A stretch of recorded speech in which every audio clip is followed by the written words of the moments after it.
Alrighty, folks. Well, my voice over an amplifier is probably something some of you are not ready for, and I'm both sorry and excited for that. By the way, sorry because you were not expecting me to be talking at this moment, but excited because the reason that I am talking is because we are here for another event of the Conversation Coalition.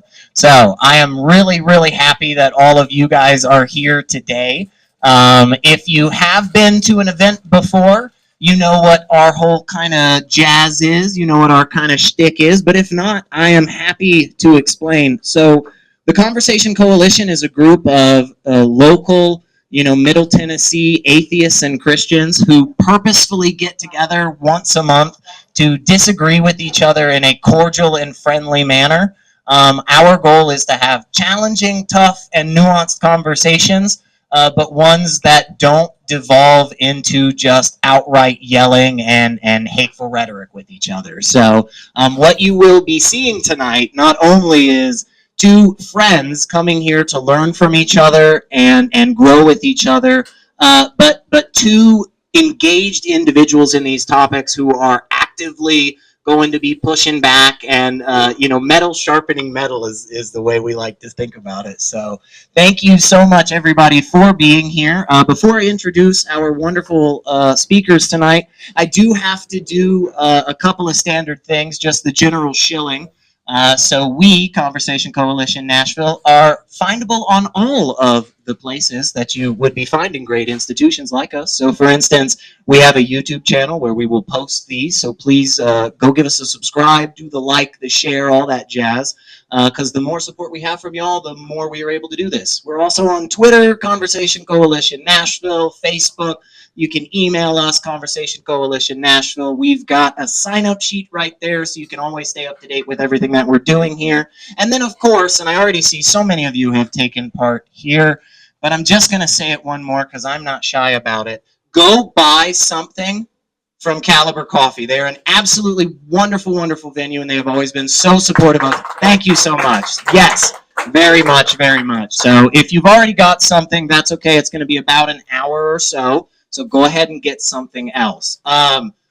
After that initial hour, we will open it up for questions from y'all, and that's what we love. This is exactly what we're doing this for. We want everybody to be engaged. So I want you to think of a really, really difficult question, and then I want you to think of a tougher one, and I want you to ask us that second one, okay? Please do not be shy.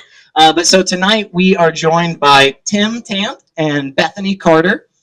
Tim is our local resident Christian, and Bethany is our local resident atheist. And today we are going to be talking about definitely something that I think is a difficult conversation, but something that is extremely important, especially coming from such opposite ends of the worldview spectrum, I guess, if you will. So today we're going to be talking about grief and loss from a Christian perspective, Tim, and from an atheist perspective, Bethany. And so to begin, I just kind of want to start out with each of them just saying hey and who they are, and just laying out a little bit of how they view grief and loss through that kind of lens. So Bethany, would you like to start us out and tell us a little bit about yourself and kind of how you deal with grief and loss?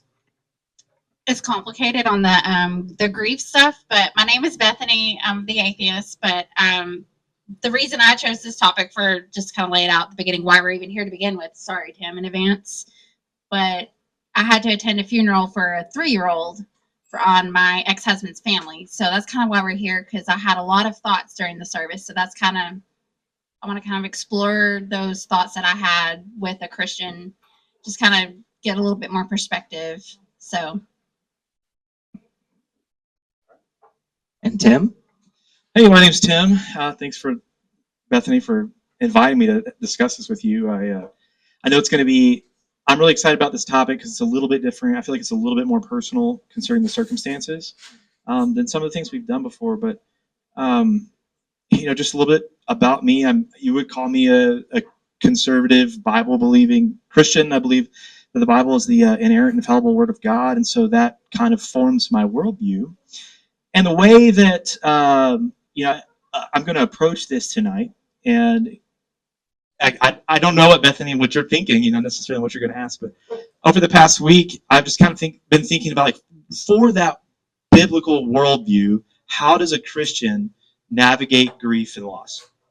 And so that's kind of, I guess, what I'm going to describe. And so what you're going to hear a lot of that is me just presuming the Christian worldview. So in some of the things I'm going to talk about, are not necessarily going to be apologetic. We might get it. We might get into that. But I plan to present it tonight as if this is the biblical view of grief and suffering. And so I guess perhaps one of my hopes is that maybe you won't leave here convinced that the Bible's true. I guess that would always be my underlying hope. I can't really hide that, but maybe you will learn something about the biblical view of grief and suffering. And, if you're not a Christian, you'll leave equipped with a better understanding of how Christians do view grief and suffering. So, yeah, and I think that is, a good place for us to start, just as a foundation. Whether you are a believer or not of any stripe, right?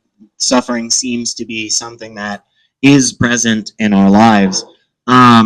What would you say is something that your worldview, and I'll give this to both of you, but we'll go to you first, Tim. What is something that you would say your worldview gives you when it comes to how to deal with that, how to cope with that suffering? that's a good question. And I'm going to start by saying peace. So that's the first word that comes to mind. And the best way, I think, to answer questions like this sometimes are to tell a little bit of the story and I love history. So I'm going to try to do a little bit both in a brief amount of time. So there's a man named Horatio Spafford in 1871. And if you grew up in church, spent any time in church, you might recognize that name. 1871 was also the year of the Great Chicago Fire. And Horatio Spafford was an attorney, a commercial real estate investor, and a family man. And he had made investments around Chicago building his business. And he lost most all of it in the Great Chicago Fire of 1871. Most of his investments, things like that, gone. 2 years later, after he was working on recovering from the loss of his business, he and his family decided that they needed to escape to Europe with some friends, in the wake of this loss that they had endured. In the last minute, business pulled Spafford away, and he had to remain in Chicago, and he told his wife and daughters, hey, you guys go ahead and go with our friends to Europe, and I will catch up with you in a few days. So he remained back to handle his business deals, whatever that may have been, and his wife and 4 daughters proceeded to travel to Europe. This is a true story. Obviously, I wasn't there in 1871, but it's even hard to think about. But as his wife and daughters were crossing the Atlantic Ocean on this ship, their wooden ship was struck by an iron British sailing vessel. The ship went down in 12 minutes. Most of the crew and most of the passengers were lost, except for Hafford's wife. She was recovered unconscious in the water. Unfortunately, all 4 of his daughters were not. She proceeds to Europe and sends a telegraph back to Spafford in Chicago and says, saved alone, all is lost, what shall I do? Of course, he stopped immediately what he was doing, abandoned his business deals, got on a boat to go to Europe to meet his wife. And as he was crossing the place where this ship had sunk, and it's a pretty historic accident, you can Google it, the captain of the boat informed him, hey, this is where the ship had gone down. And the reason I'm telling you this story is because as the boat was crossing this part of the ocean, Spafford was inspired to write a hymn. And that hymn is, it is well with my soul. It is well with my soul. And when I think of that as an incredible example of a Christian navigating an incredible grief and loss. And so then I ask myself, what is it? How did Spafford have that peace in the face of immense tragedy, of tragedy that almost brings me to tears as I process? And this was 200 years ago, and I wasn't even there. These weren't my kids. And it's overwhelming to me, and I almost can't even fathom how this man had the peace that he did and had written the song that we sing today. And it comes from a hope in the Christian worldview, in the biblical worldview, that death is an enemy and it is tragic, but our hope extends beyond that. And there's a lot of aspects that come into that in terms of our lives and God, and we can explore some of that. But I hope that I too would have that peace that was afforded Hafford in that moment. And I think that is a peace that is found in the hope of Jesus Christ. Yeah, so if I may, it sounded like there was both an aspect of hope, as you mentioned, kind of that, keeping you going in tough times, but also peace with those tough times. Both seem to ring out in that. Yeah, same question, Bethany. What does your worldview offer when it comes to kind of coping with this grief and loss that we experience? Well, I kind of have to go back to the observations that I made at the funeral that I attended, right? So it was a little different. This must be like a newer thing, or maybe it's been going on this whole time because you have been in a church for a while. But this funeral was at a church that I grew up with in the town that I grew up in and went to high school with, and I went to church with this individual. She's now a pediatric doc, and she lost her daughter to pneumonia within like just the little girl went downhill very fast. So I'm observing this as a secular person, kind of an outsider coming in as the family member, to being there supportive as a secular person, and the way I cope is, man, this really sucks, and I can handle it without like the dogma, and I kind of, maybe pity's not the right word for her and their family, because I feel bad because before we even went to the service, there was a social media post about, I feel guilty about missing my daughter, of the flesh, and she doesn't speak for all Christians. I want to be like perfectly clear, and I get that. Like I remember this is fleshly, this is how it is, and she was trying to, like, I could see the piece, but I wasn't convinced. Does that make sense? And that was a struggle for me to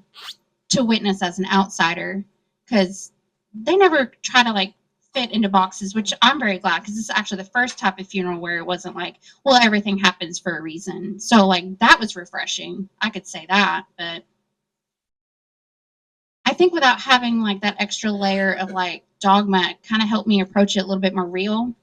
And what's ironic, you bring up that song, "It Is Well With My Soul." Like that was one of the songs. They turned the service into a worship service, which was extremely intimidating. But I know that was comforting for her. But it was different. So there were all those verses about like peace and all understanding, and I didn't get really upset about the comforting, like how I deal with it. Comfort. I struggled with the pastor saying, "Hey, we live in a fallen world, da da da da da," going through all this, and they're talking about their daughter, and there's like, well, we can rejoice and know that she's with Jesus.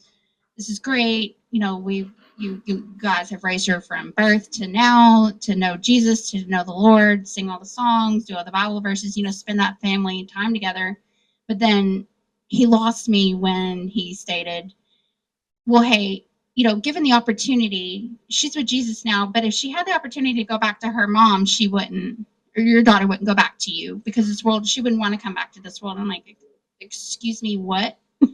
And it was hard, because I could see the secular version of like the view. I could see the Christian world point of view, but then like my bias kind of came from more like the mother side of the equation, because I have two small boys.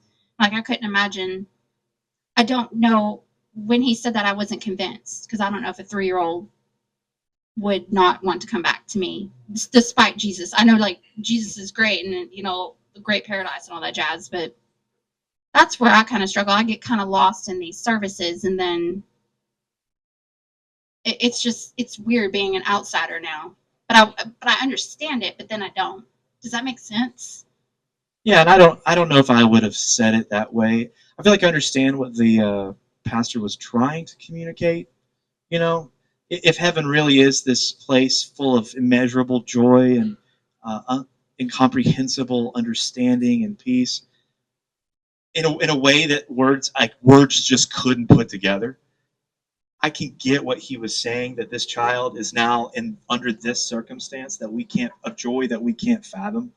And amidst those circumstances, he wouldn't want to come back. I'm sorry, what was the child's name? Abigail. Abigail. The Abigail wouldn't want to come back, to earth. So I think, I think that is consistent with the view of what heaven is. I'm not sure I would have communicated that way, and I'm not sure if that would have necessarily, the words of your child would not want to come back to you. And maybe she did find it comforting, but I see where you're getting at, and I'm not sure if I would have said it that way. Do you mind if I push back a little? So, I think one thing that has definitely a common theme in this discussion that I know I've heard a handful of times is that really, only from a religious narrative, only from that religious framework, specifically Christianity, right? Can you find that peace and hope that Tim was talking about?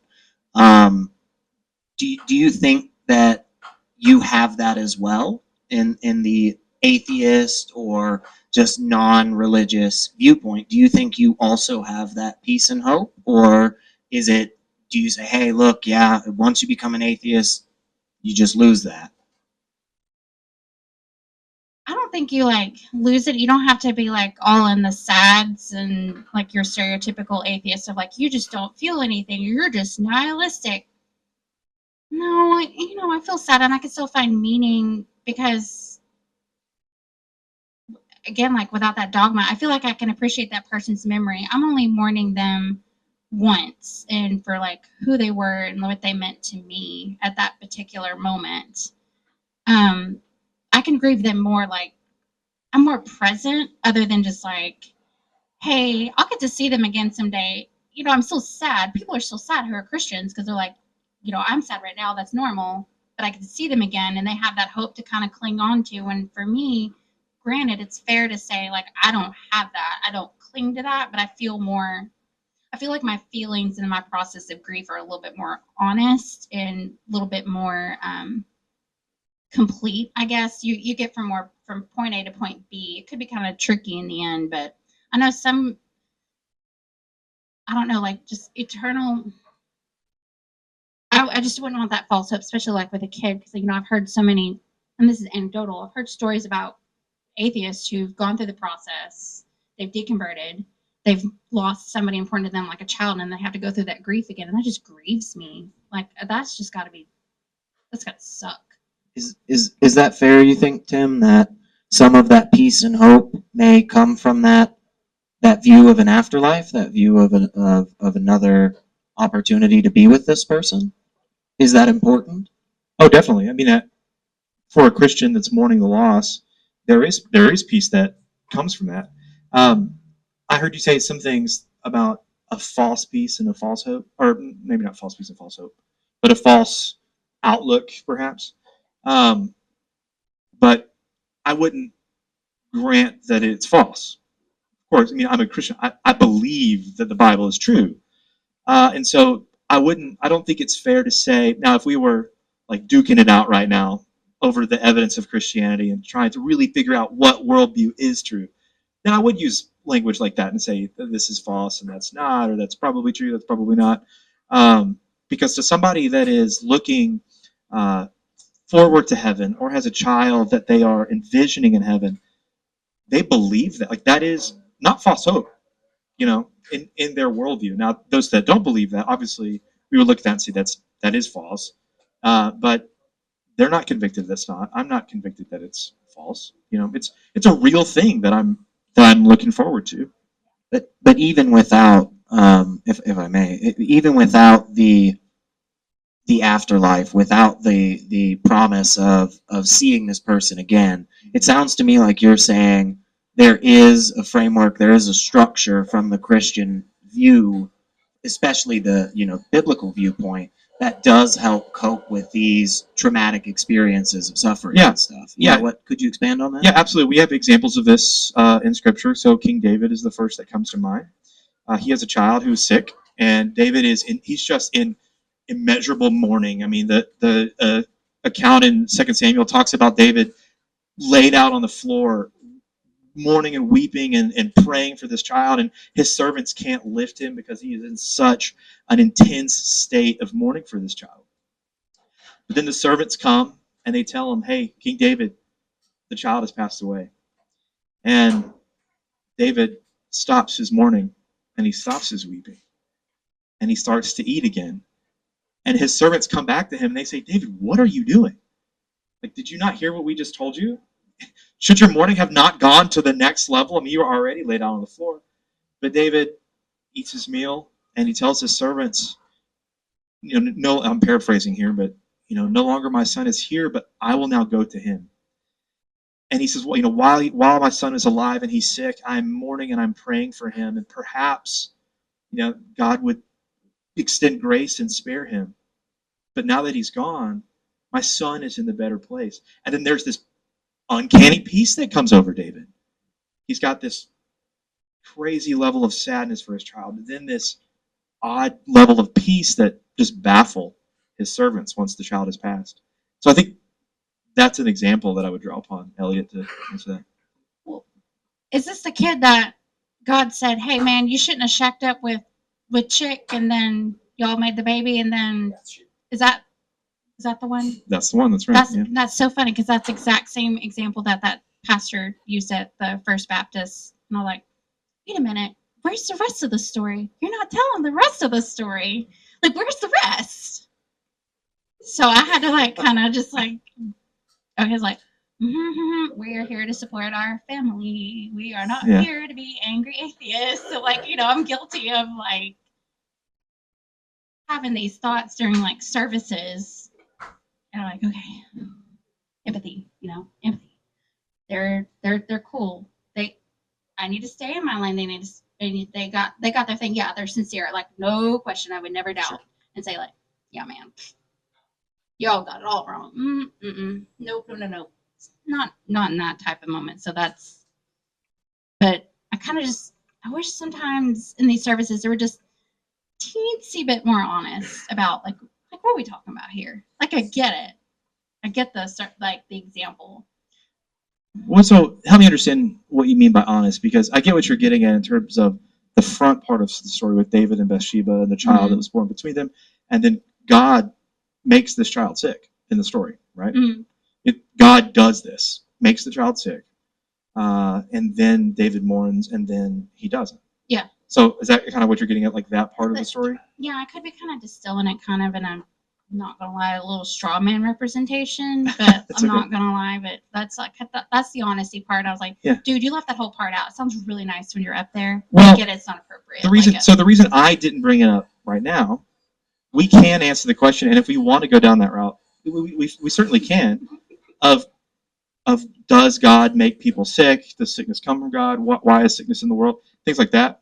But I think the other half is just more relevant of the example of somebody that's in mourning for a child and how they would handle it. So, I'm not, fair. And again, I don't know who led the funeral. I don't know what their motives were. Oh, yeah. But for me, the reason I didn't start at that point of the story of David and Bathsheba is because I'm just more focused on how did David navigate the grief of losing this child.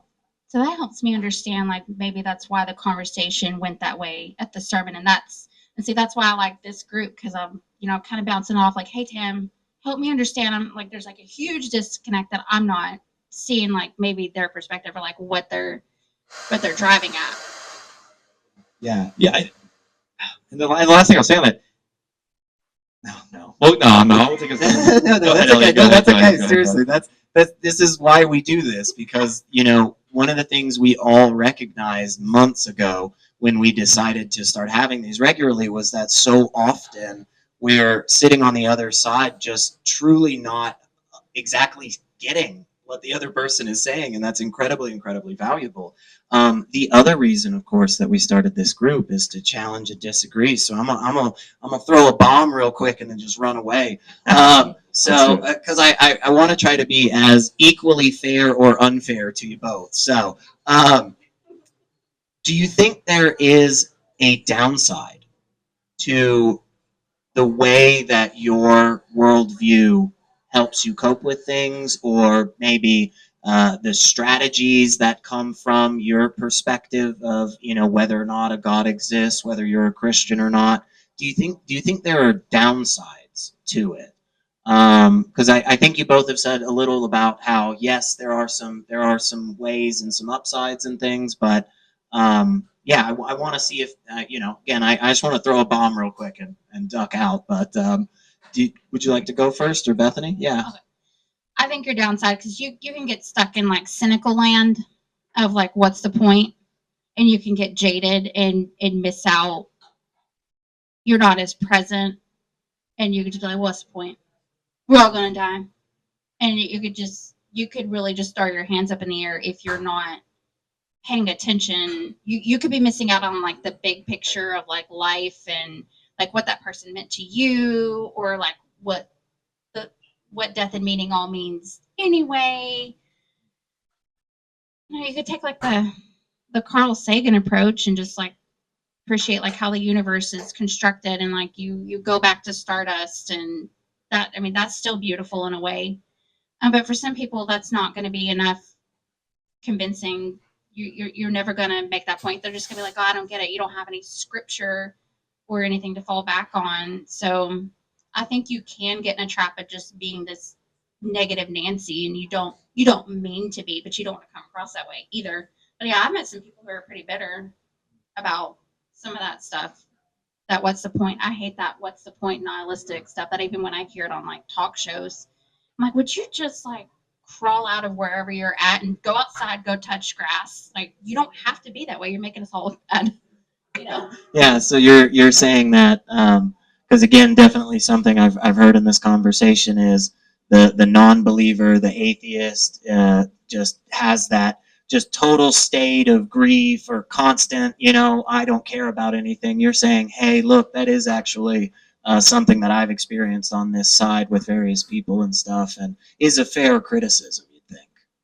Okay, I love that. Tim, what do you think there's any downsides? Yeah.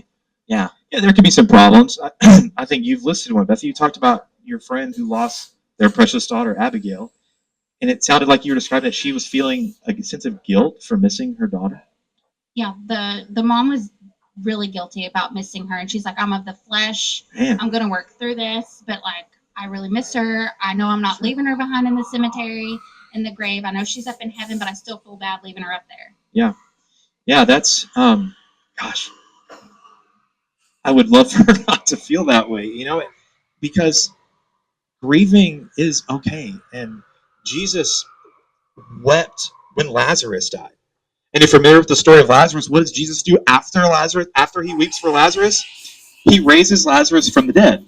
So that is this dichotomy there of Jesus knows what he's going to do. I wouldn't even say he had hope, because he knew he was going to raise Lazarus from the dead, but he still takes the time to weep for his friend and for those around his friend that experienced the loss. So even in a Christian worldview where we have this promise and this hope, it is still very appropriate to weep and grieve.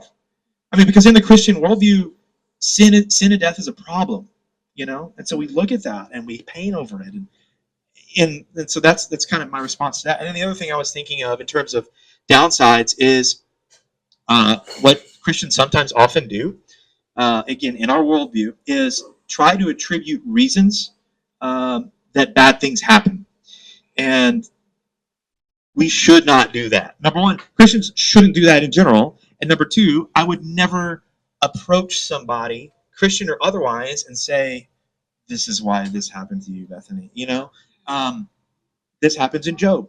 Job is going through all these things. Again, we can break down the whole case of Job. But in Job, while he's experiencing this loss and tragedy, his friends come up to him and they go, man, you've sinned, Job. You've done this bad thing. And they give Job terrible advice, and God, and later in the story, rebukes them for telling Job these crazy reasons that these bad stuff happened. Christians can have a really bad habit of trying to attribute specific things. Now, I'm not saying in the Christian worldview there's not reasons, because I do believe that there are reasons, but it's not pretty for us to always know as Christians. And it is a very unhealthy thing to try to look at a bad thing that happened and say, this is why. I had, last thing, I'm hogging up the microphone here, but Please.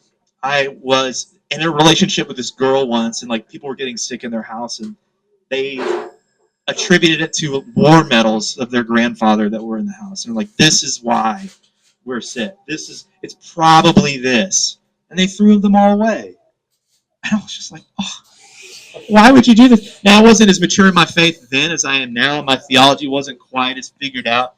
But even then, in that moment, I was like, that doesn't sound right. You could have saved them with your I could have theology. saved the medals. I could have saved the medals. What's wrong with you? But that's a bad habit that a lot of Christians have of looking at bad things and losses and saying, "Oh, I must have done something for this to have happened to me," or "You, the worst case, you must have done something for this to have happened." So again, just to kind of summarize a little bit, it sounded like that attribution and that saying, "Oh, this suffering, this grief that you're feeling, almost is deserved," kind of even. Like, do you think that's a fair understanding? Yeah,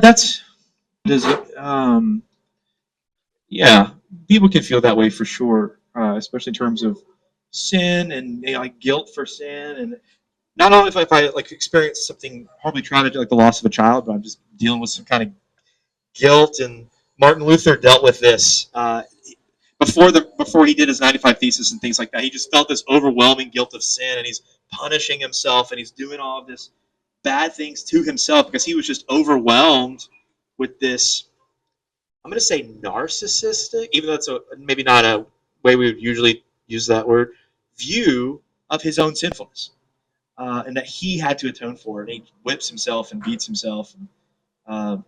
Maybe that answered your question, Elliot. That's just where my mind was going. Sorry, that sounded kind of kinky, Tim. Where's this going? I real quick want to remind everybody we are getting closer with every passing second to the question portion. So I want you all to be actively thinking. I want questions from every single one of you. I have a list. I'll be crossing your names off. I think it's really important that, we always take a look at ourselves, and we always take a look at our viewpoints and things, and see where some of those criticisms that are lobbed against us are actually fair, and I really appreciate you both saying, look, yeah, there is, we're not perfect, we're not 100% on our sides, but I also want to give you both the opportunity to maybe talk about ways that you can get over that in your system, right? Again, it sounded like that sometimes, unfortunately, there are Christians out there that, this bad thing happened in your life because of so and so and so, whatever. And it sounds like you say there are definitely some atheists out there that have this, nothing matters, the world's going to end eventually, who gives a crap anyway, why do anything, and I think those are both important things to try to figure out ways over. And so I guess, what is your answer to that? How do you prevent atheists or non-believers from going down that route? That seems not right. I want to flip the question just a little bit, and I'm going to flip it on Tim, and it's a good kind of question. So help me.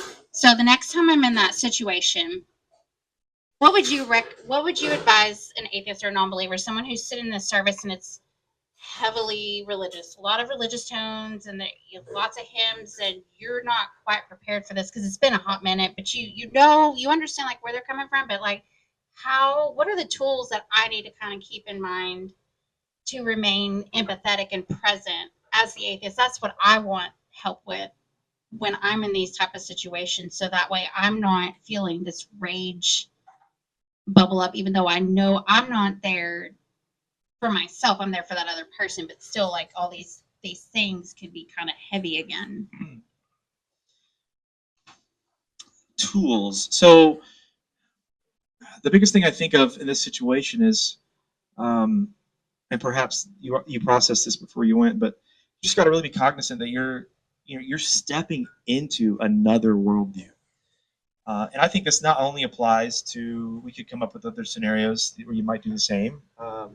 When you go to a funeral of somebody who's a Christian or of a Christian family, you're probably going to hear some worship. You might hear the gospel preached. You're going to hear. I think at every funeral, hopefully you will hear something that's relevant to the worldview of the person that passed away, or if it's a child, the worldview of the family that's around the child. Um, but I do see how that is hard. Especially if you go and you're going to hear things about sin and atonement, probably different capacities. So I appreciate the challenge that is, and I would hope that if I were in that situation and it were my child, and I had a friend that was an atheist that showed up and was there, um, I would appreciate that tremendously. Because I feel like I get the challenge of inserting yourself, especially from someone that did grow up in the church, right? That did grow up as Christian. You talked about somebody that lost a child after they had also deconverted, and like these hard things back to back.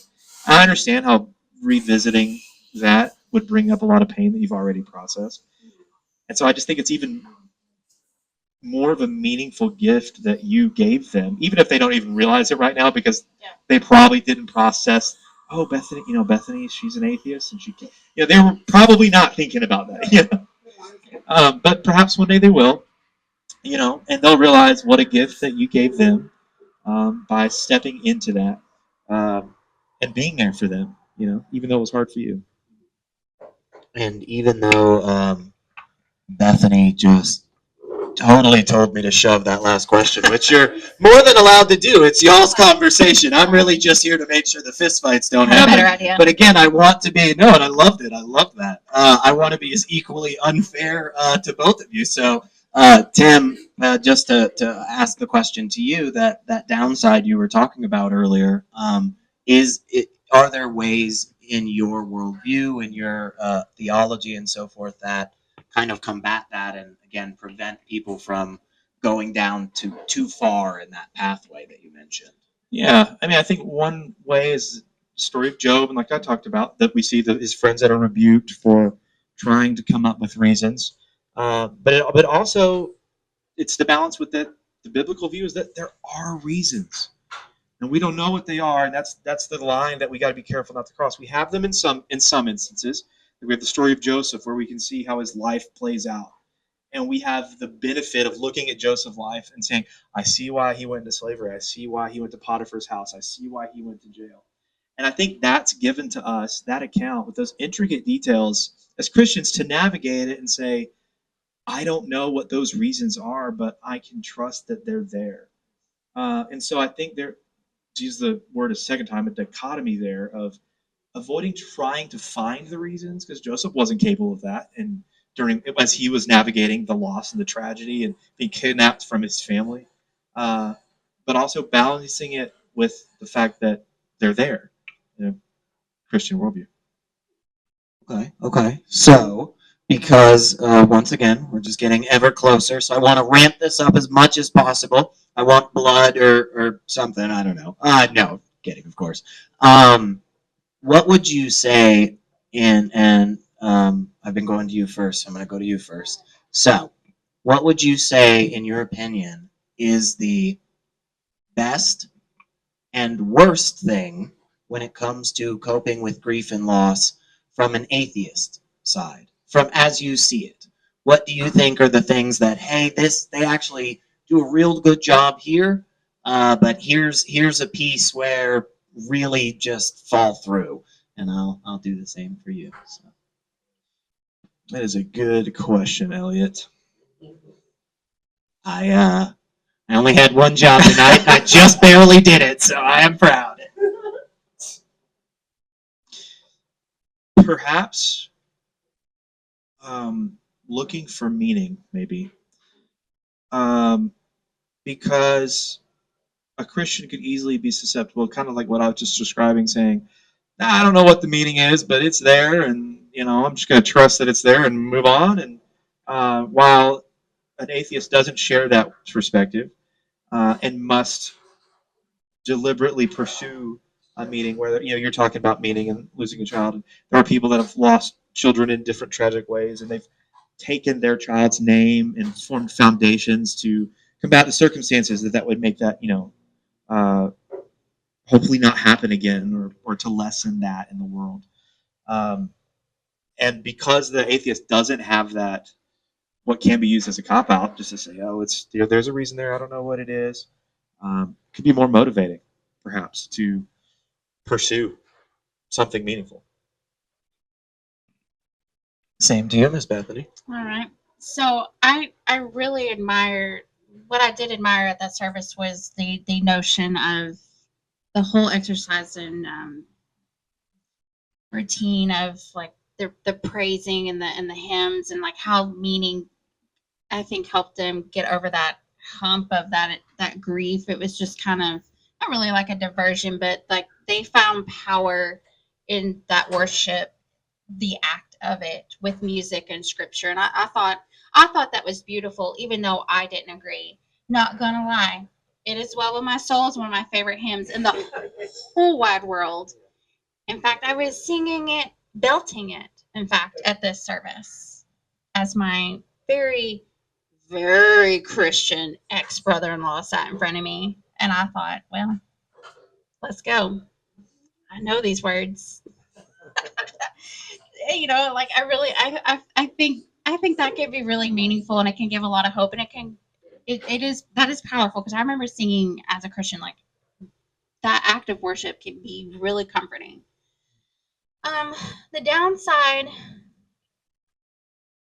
I don't know, like we're human and we're gonna cry, but I couldn't help but like observe just how sad people were, and it didn't convince me. Like I'm sitting here, I'm looking for reasons. I'm like listening to the message and I'm trying to process it, trying to leave my bias out of it, which is really hard.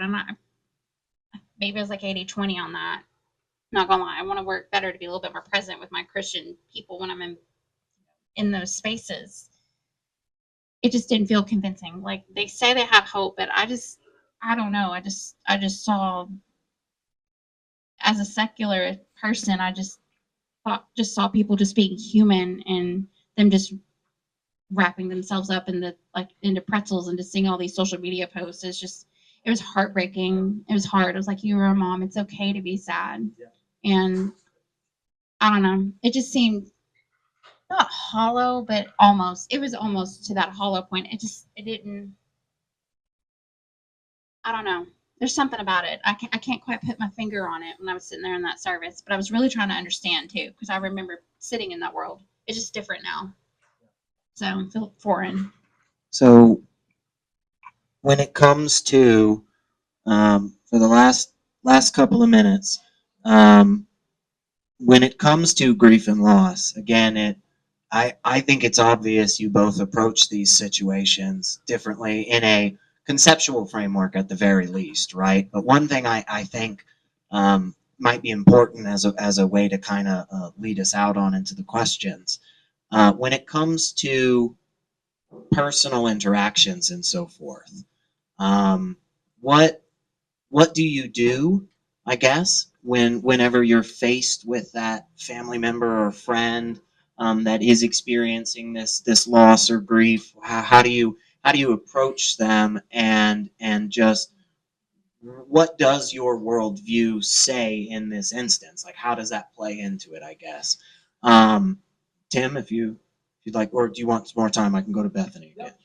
So how do you approach that situation when you are right there in front of you dealing with that grief and loss with others? Yeah. And how does your Christian view of the world kind of play into that? I get to give advice there to, or what I think somebody should do is they're navigating grief with others would be just to be present with somebody experiencing grief. And this is advice I would give both a Christian and an atheist, because in the moment of grief and loss is not the time to correct someone's theology or convince someone that Jesus actually rose from the dead, unless they want to go there. But the simplest thing to do, the best thing that you can do, is simply to be present for an individual, even silently there, for somebody that grieves loss. And I think that transcends worldviews.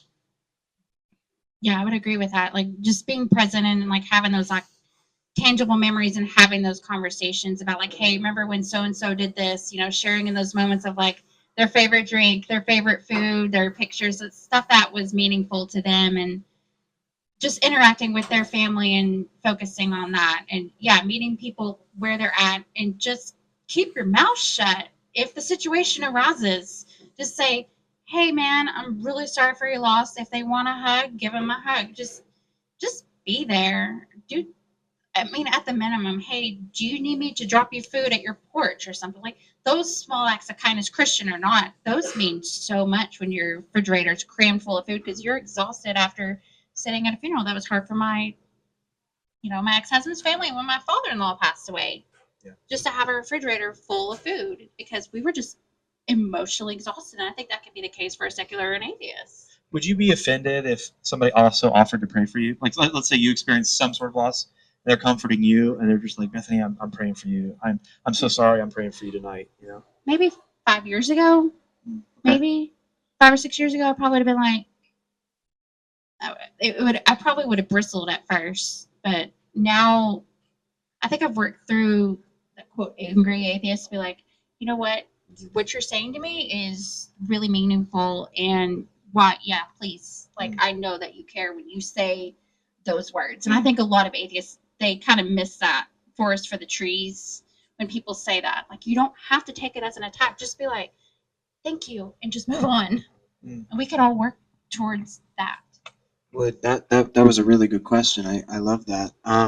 Kind of from the atheist side, though, would you, as a Christian, be offended if, when offering to pray for somebody, or when saying, "Hey, they're in a better place with God" or something, would you be offended if they said, "Oh, thank you, but I don't believe"? Would that be something that would be I mean, obviously, if they just started cussing you out or something, that's a different story. But that, I just think, yeah, obvious. But like, if they said, or maybe more analogous to the question you asked, you as a Christian grieving, if they come up and offer condolences, but specifically not with that religious mindset, would you be offended by that? Would you take that the wrong way, or?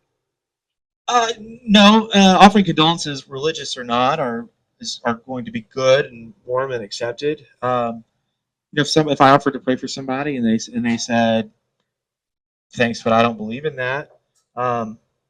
Okay, that's okay. I feel like in that moment, if I should give anybody leeway, uh, not that that statement's like extremely rude, but a rejection of what you're offering there. I feel like if there's any time to give somebody leeway to be a little bit rude or something like that, like that's going to be that. And I hope that I would be understanding. And what I'm saying when I say that, hey, I'm going to pray for you, I believe that, but I want you to know, like, I am processing your loss too. And in my worldview, this is how I do that. And so I think that's what, obviously, people can say it can be condescending when they say it. That has happened, unfortunately. But I hope that when most people say things like that, they're being honest. And if a Muslim said the same to me or somebody else, I would appreciate that. Um, well, yeah, I am always kind of a fan of finding some common ground in these moments, and I think this specific topic of grief and loss is something that hits us all across the spectrums, so much so that we do have a lot of agreement on this. So it's good to see that, and it's good to see, I think, some admission of not exactly perfectness on anybody's side. Because I only just barely accomplished my job tonight of being a moderator. I had one good question, and that was it, but I'll take it. I don't have a fantastic question to wrap us up with, but I would like to offer both of you just a minute or two if you have any other final thoughts, from the Christian side, from the biblical worldview, from the atheist side, from the non-religious worldview. Just any other closing remarks either of y'all have regarding personal, dealing with grief, or just kind of in a general sense, or something your worldview gives you that you think the other side doesn't, or just a minute or two of final thoughts if you have some. Bethany? Yeah, I'll keep mine more recent, and I have to, give credit to the Conversation Coalition group, the the small little family that I've made with y'all, and then my Sunday Assembly community, everybody. Because the week that I had all that loss, it was terrible. The last week of February, had a friend get that was lost on that Monday. The 3-year old died on that Sunday before that. My divorce finalized on that Tuesday, so it was like 3 days in a row of loss, and it hit so hard. And I know like that there was no like meaning whatever behind it, but what I would encourage an atheist or even like a religious person, find your community who you can reach out to, that you feel safe to reach out to if you want to, and lean on them. And it's like, because I was messaging them, I was like, this happened to me, guys, and it was awful. Like, it's just been a horrible week. Find your people, no matter what side of the spectrum. That's what I would recommend ultimately, to kind of help you get over the hump. Like, just try your best not to like bottle all in, because it's really easy to just go into a hole and just not want to come out. But I understand like that's not everybody's jammy jam. I get that, but like find healthy ways to cope. Don't try to carry all those burdens like by yourself. And I mean, even in Christianity talks about that, and I think that's beautiful. Like, just hey, share a load. Sing a song about finding friends. What is that song? Is by James Taylor. Like, you got a friend. Like, call. Do your best. So. Yeah, Tim. No man is an island, and that's either a Bible verse or a Bon Jovi lyric. No, but that's true. It's true though. I mean, community is important. Community is incredibly important. Um, I think the worst kinds of grief. I did go through something a couple of years ago. Wasn't the loss of a child, but I'm grateful I had my wife and our small group at church to support us, and I couldn't imagine life without that. And my heart hurts for someone that has to navigate it alone. For somebody that doesn't have community, that's sitting in their apartment alone. Um, and gosh, that it just hurts me because I know that person's out there. You know, and the best thing is to do is to build that community before something happens. And my comment from my Christian worldview again is to encourage Christians to have a robust theology of loss and grief before it happens. So that way you've got a community and an understanding to stand on, because you don't want to be figuring all that out in the midst of the pain, especially alone. Well, we have come to the end of our open discussion portion, and I would love if you guys would join me in thanking both Tim and Bethany for being here. I knew when we set this up, I knew it was going to be good because I know both of you are such compassionate people, and yeah, just your compassion and your intellect, I think, always shines through in these. So I'm always happy for both of you to be here. I just said this is a different kind of conversation, like we talked about. But also, if you're thinking of a question, please don't hesitate to hold back on something spicy. Absolutely. those are the fun questions, I think. And that is the portion that we are at now, which I will now finally earn my keep by walking around and bringing the microphone to each of you that have questions, because these are for both Tim and Bethany. So I've got a hand here and I've got a hand there. Keep thinking. I've got every single one of you on a list. I'm marking you off. So if you don't do it, you don't get to go home. You got to wash the dishes in the back for the caliber. So we've got one right here. Just tell us your name and then give us your question. I'm Eric. So my question is, I was yesterday standing in line for the Covenant school shooting, standing next to people around me, and I knew two of the adults that were killed in that, and just wondering how you personally navigate that kind of grief, but then also what your discussion would be with a parent of one of those child, or Dick,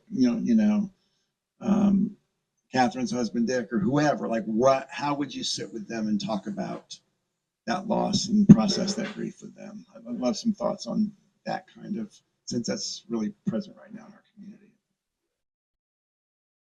Yeah, did you guys get that? Yeah.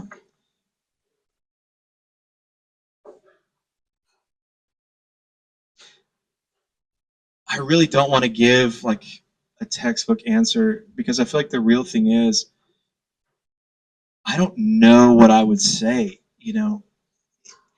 confronted with someone of a loss of that circumstance. I mean, any loss of the child or any loss of an adult is a tragedy. We talked about Abigail and pneumonia, or another child in a murder, or an adult in a murder. I mean, on a technical sense, I can explain from a Christian why there's death, why evil happens, why people choose to do that. But like, kind of like what I already said, I wouldn't see that as the time and place necessarily to talk about that, as opposed to just being present, unless the person wanted help understanding some of those. And I feel like I don't want to feel like I'm avoiding the question. But what I wouldn't do is prescribe a specific reason that happened, nor would I try to offer a theological explanation in that moment.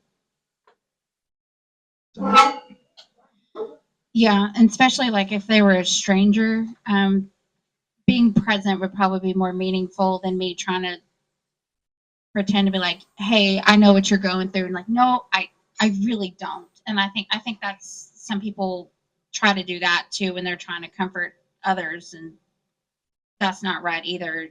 Just leave it at, don't try to offer any reasons or politics. Like leave all that baggage at home. Just be compassionate and just be present for that individual, because it's complicated. There's holidays that go by. Those chairs are missing. So it's not just in that moment. It's like all these other moments. Their closet, their clothes. That's what I was thinking about with a 3-year-old. Like the smell of their clothes, their toys scattered everywhere. Like that's got to be really tough. yeah, I will say I did communicate this to some people, not immediate victims, but after the shooting last year, and this might bother some of you, but again, it's the consistent Christian worldview. So just try to, I guess, appreciate that from the outside what it is. But from a Christian worldview, when there's a great tragedy or great evil, we should do things to be involved to change that. But from a Christian worldview, the solution is also to share the gospel. And I know that some of you may feel like rolling your eyes at that because you don't want to be proselytized or preached to. And I respect that. But from a consistent Christian worldview, that is part of the solution to the problem, is people coming to know Jesus. And I'm not saying that people that don't know Jesus, everybody's murderers and things like that. But from a Christian worldview, the gospel is part of the solution there. And so last year, after that happened, I do a worship service and Bible study at a retirement home once a month. And that's what we talked about. And that was my encouragement. And so, not that you have to agree with it, but from the Christian worldview, the gospel is part of that solution. Thank you both. We've got another one right here. My name is Bruce. I want to say, first of all, that I feel a little bit seen right now because I came in just for a coffee. I've lost a friend to suicide around September, and I just came in for a coffee just to chill for a little bit, and I come in to a conversation about grief and loss. And but that aside, correct me if I'm wrong fully. I know there's different worldviews for different Christians, but at my church in Lebanon, I was always told that like the unsaved don't go to heaven, and like, so I was thinking about what you were saying with. Sorry, I'm nervous. Oh, it's all good. It's all good, Bruce. I was thinking about what you were saying, where part of that hope is that, oh, I'll be able to see them in heaven. They're not really gone; they're in heaven. What do you do if a loved one is not saved? Because I'm not Christian, and my friend was not Christian, but his parents were very Christian, and it was a very religious funeral. I don't know. It just left me wondering what they were fully thinking, because he was not Christian. He did a lot of things that people would think were ungodly, and I don't know. It just, Yeah. Well, I'm glad you're here, Bruce. It's nice to meet you. Yeah, you asked a good question, and I was wondering if heaven and hell would come up as a part of this discussion. I think it's an appropriate topic to bring up, especially talking about death. It is a reality of the Christian worldview. Could I ever absolutely answer whether somebody was in heaven or hell? I can't. I can't pretend to ultimately know that. I do believe, though, that salvation is through faith apart from works in Jesus. And this is the burden of the Christian worldview as well. And I don't think, when I talk about the hope and things like that, there is also a burden that follows. I have people in my family that I'm convicted I need to be sharing the gospel with them and talking about Jesus, and yet I am afraid. I'm afraid of the awkwardness that could come from that, and yet I wonder if they were to pass away, what kind of guilt am I going to have to live with?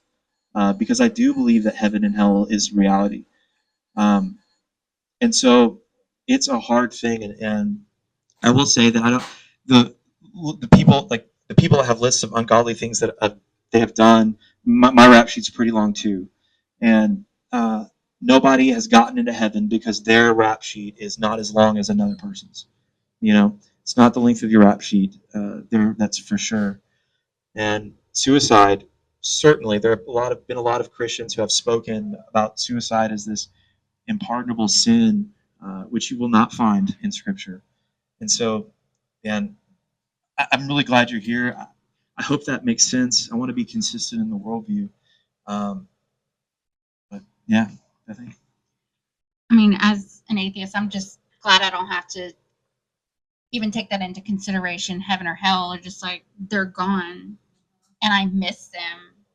And not having that hanging over my head gives me peace and like room to breathe. Because before, I would have got hung up on heaven or hell. Well, who can really call? Well, I don't know. It's not really for me to decide. And then you got people like my mom who are religious, and she's like, "Hey, you're once saved, always saved. You tell me you're an atheist, but girl, you're coming into heaven." I'm like, but there's no exit door, is there? Or is there? Like, do I really want to be here? And I'd like, until someone can sufficiently demonstrate that component when it comes to like death or whatever, I don't even take it into consideration because I think it's just extra nonsense. I just don't even want to think about it. I know like it's important for like a Christian theology, of course. So like I have to think about this is important, but I really take comfort in knowing, man, you're just gone, and I'm sad and I miss you. So This is why I think Karl Marx was wrong when he said religion is the opiate of the masses, because the religious have to deal with this. If it's true, then that's something I have to wrestle with. It's something I got to wrestle with my family members, my friends that aren't Christians. How do I handle this tension when they're gone? It's something I think about, and for that reason, I think death is always not the what Marx was getting at of this perspective that the religious have of nothing in this life matters because everything that's after life matters is not so simple. And so I think Marx is wrong when he says that, if that makes sense. yeah, because I think it could be unfair to a Christian to tell them that too, in a way. Like it's just not fair. Meet people where they're at. One of those overall theme. If anybody wants to come away, that needs to be the theme. Just meet them where they're at. Yeah. Thank you both for that. And Bruce, I can honestly tell you from everybody here, we are all very glad you're here tonight and you asked that question. I know we've got a question here. I see a question there. Again, I'm marking people off. Not all of you have raised hands. Okay. Yeah, that's actually a pretty good segue into the thought I wanted to put out there. And you mentioned to Bethany of that.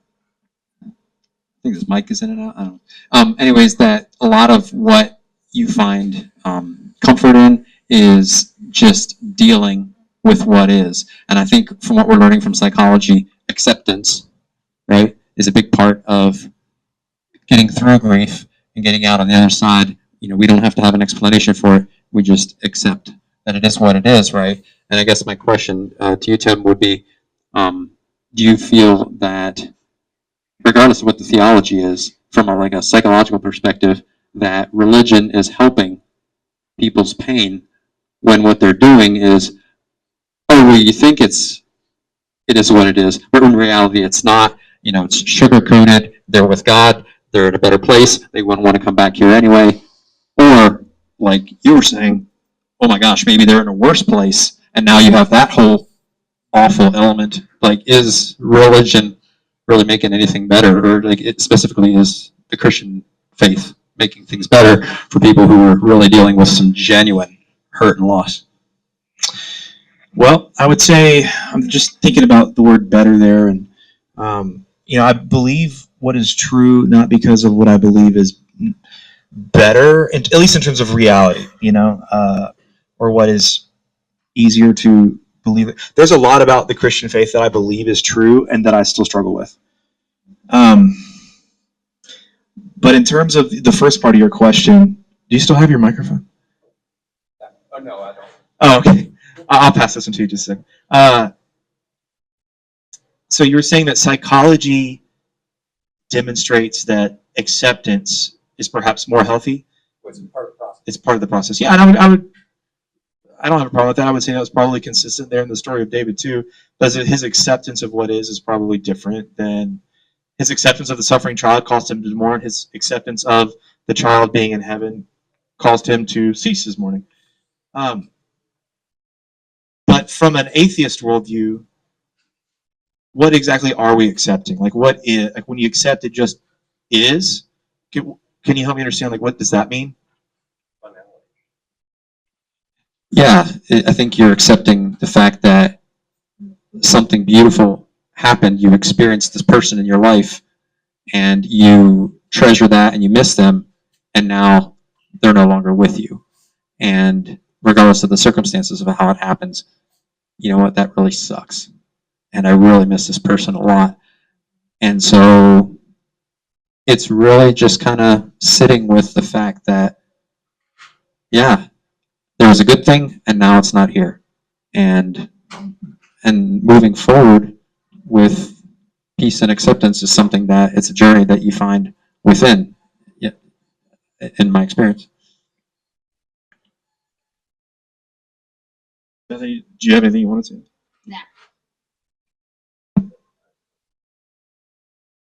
No. Hello. Okay. I kind of wanted to piggyback off of your question because you almost asked it the way that I was going to.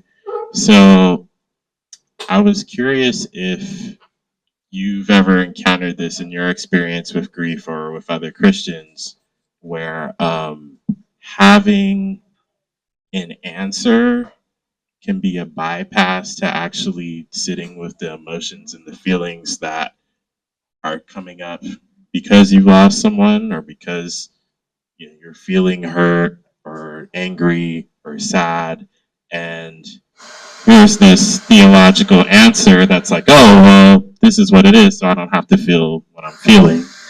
And like, because that's kind of my perspective, that's my bias, but I wonder if maybe you can see it through your lens, maybe.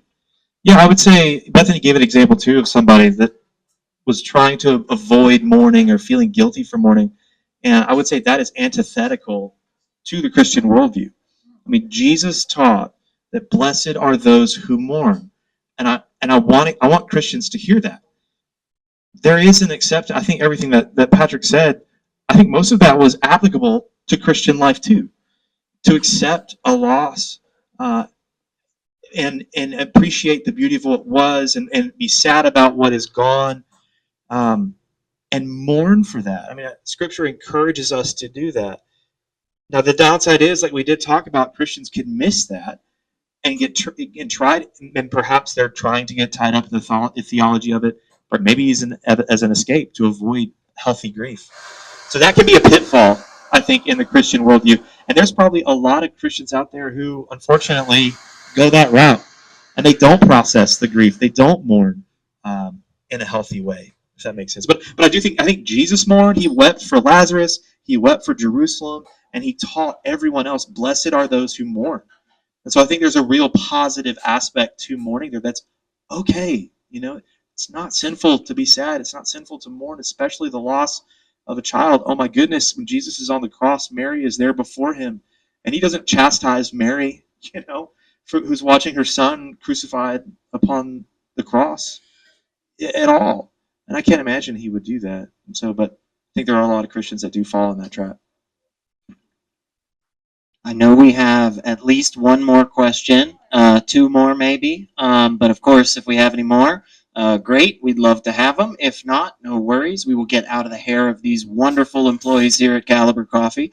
Just a reminder, by the way, Caliber Coffee is open not just on days and nights where Conversation Coalition has events. They actually are here all the freaking time selling great stuff. So please come back and patron them regularly because they allow us to come do these even with just like a couple of weeks notice. So we've got a couple more questions here, and if anybody else, of course, please raise your hand. And as the Caliber closes at 8, but we'll be hanging out in the parking lot. If there's something you want to ask me, or I'm sure Bethany or Elliot or Gary or Patrick, any of these guys that hang around normally, feel free to come up and ask us a question. And we don't mind hanging around outside for a little while just for a chat.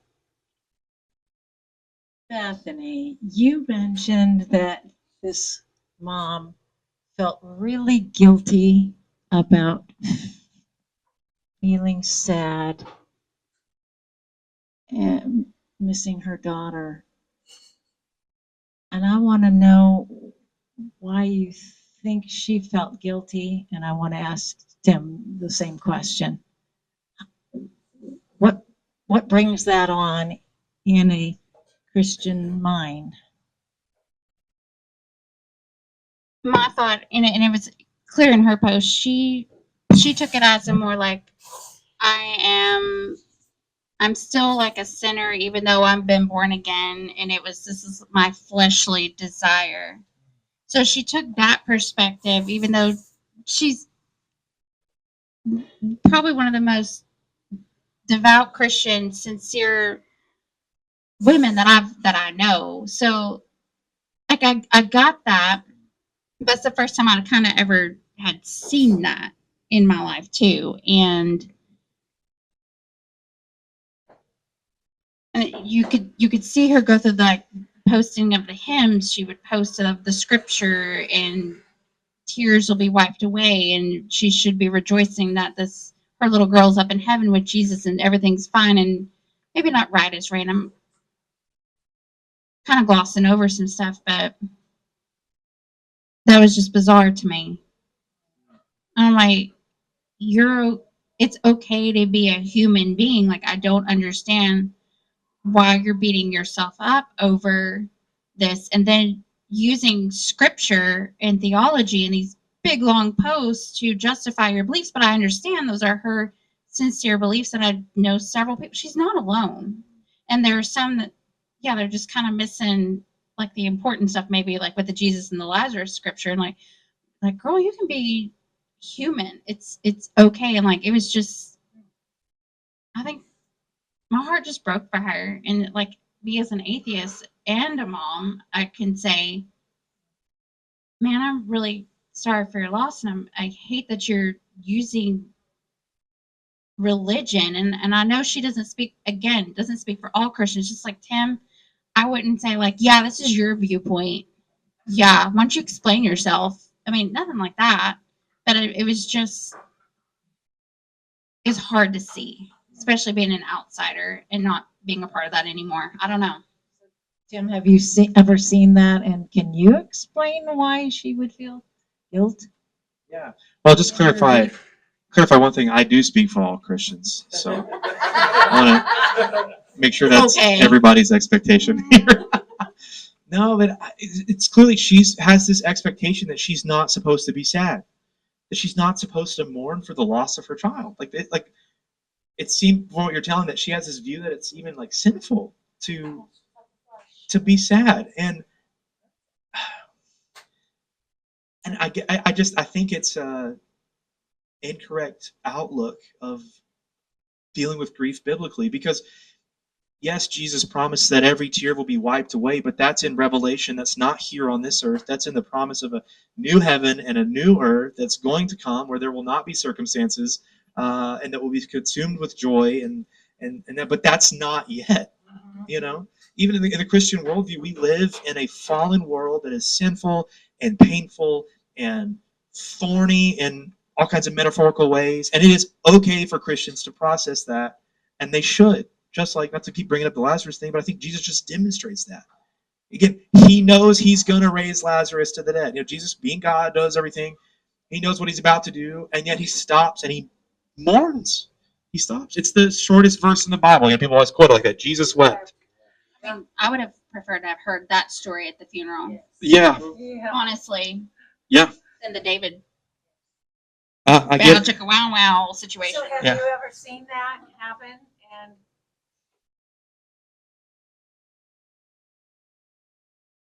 what would you say to someone if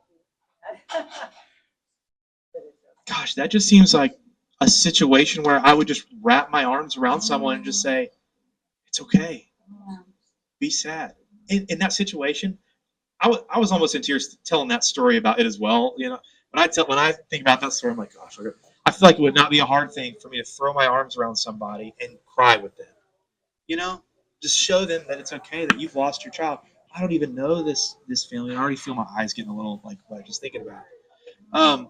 To throw your arms around somebody and show them, as Jesus showed us, it's okay to weep. And Jesus wept with the friends of Lazarus, and I would weep with somebody that experienced that kind of loss. Quick comment and then a question. I've seen that in action where uh, at funerals for mother, father, daughter, plus personal family member. I was at the same funeral. I'm a crybaby. I didn't see any tears.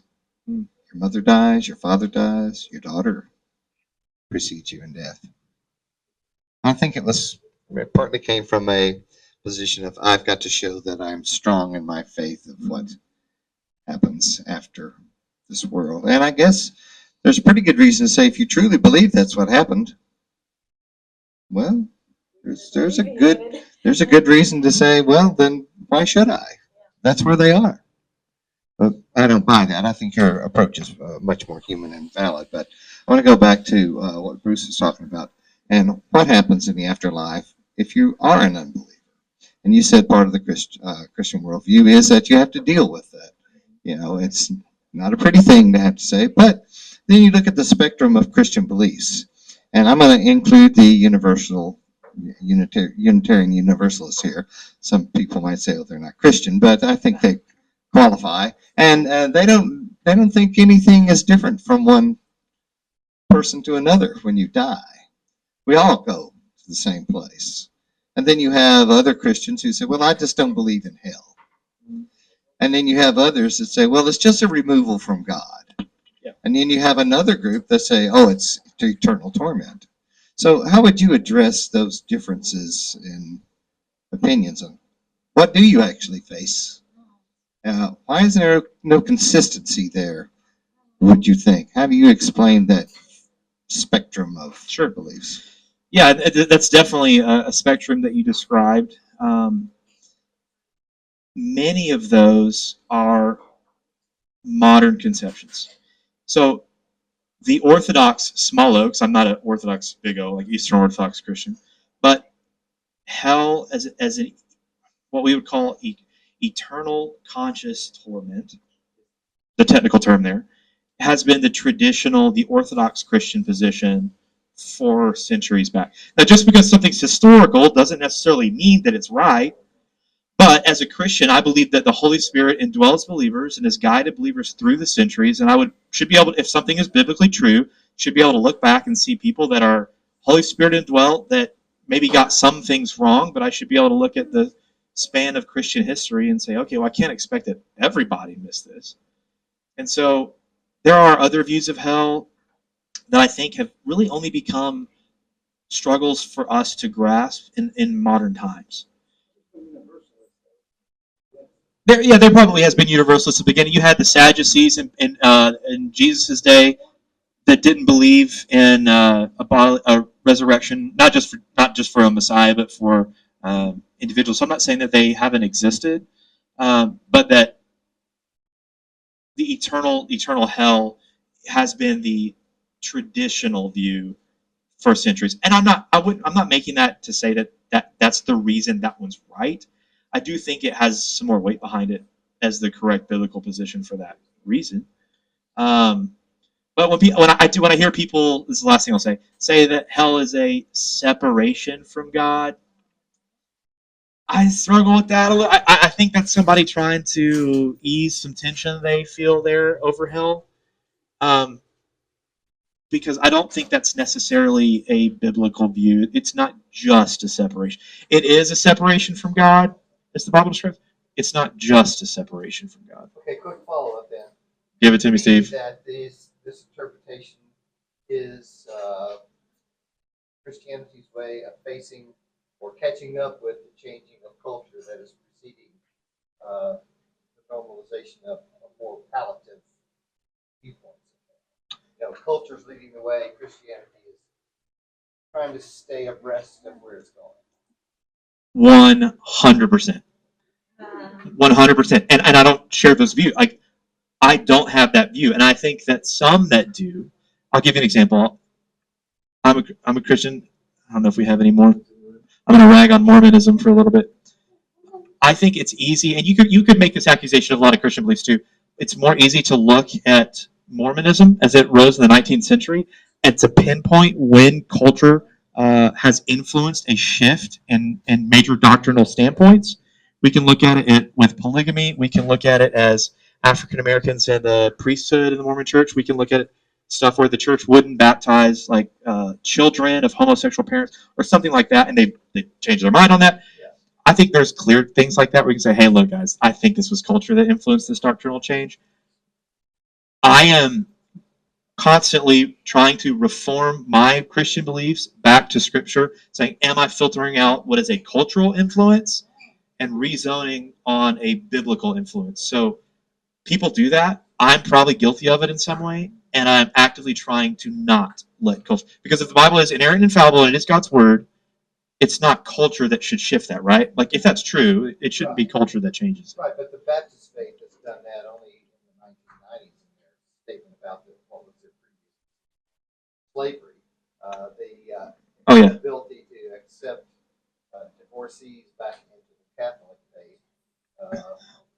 Same thing. Yeah, I think unfortunately. Without that, you ostracize too many people, and you probably can't keep the doors open. Yeah, unfortunately, we don't have much more time. I would love for this to continue. But I will tell you, before we congratulate our wonderful speakers once again, and, wholeheartedly thank Caliber Coffee for all the wonderful support they've given us. Yes, please, thank you.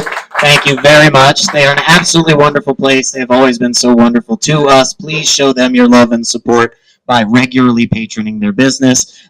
Before we go, I must say, of course, all the shill things. Please, folks, go find us on Twitter at Conco Nashville. Go find us on Facebook, YouTube, or email us at Conversation Coalition Nashville.